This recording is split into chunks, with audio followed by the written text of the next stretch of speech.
नहीं, मुझे तो कुछ ना कुछ बचपन से शौक था कि कुछ ना कुछ बनना है, बस टीवी पे आना है, मॉडल बनना है, ये वो। लेकिन जो मॉडल वगैरह का माइंड था वो फैमिली की तरफ से अभी एग्री नहीं था, तो मैंने कहा चले मॉडल नहीं बनते, लेकिन मुझे तो कंटेंट क्रिएटर बनते हैं हाइट फेस पर। तो उस पर मैंने काम किया, मेरे शूट्स भी हुए काशीज वगैरह पे, अलग अलग ब्रांड्स पे शूट्स हुए। बट तो फेस हाइट कैसे करके आपने शूट्स किए? बस वो मैंने वो व्लॉग वगैरह बनाया, वो रिवील हो गया, वायरल इतना ज़्यादा हो गया, कितने व्यूज़ आने लग गए। इसके बाद मैंने अपना अकाउंट प्राइवेट कर लिया। फिर मेरा सारा ध्यान जो था कुकिंग की तरफ भी था, घर में भी कुकिंग करती थी। मैंने कहा बस इसी को स्किल्स अपनी इतनी अच्छी मेरे पास जब हैं तो उसको आगे बढ़ाती हूँ।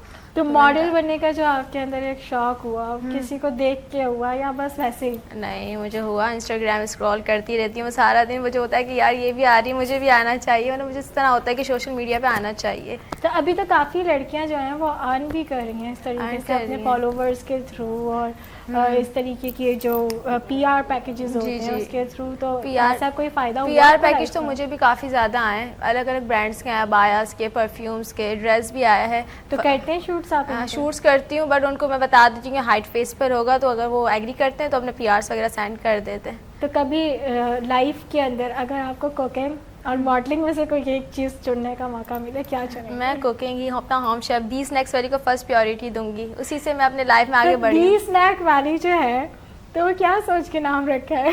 बस मुझे ये था कि हर चीज़ में नमक डालती हूँ मैं, नमकीन पे मैंने बोला क्या, शाम में स्नैक भी बहुत बनाती थी, तो मम्मा के सारा दिन स्नैक्स बनाती हूँ। मैंने कहा दी स्नैक्स वाली रखती हूँ मम्मा ना। मम्मा ने कहा ये नाम अच्छा है, तो बस मम्मा से मशवरा किया और रख लिया। अच्छा, हम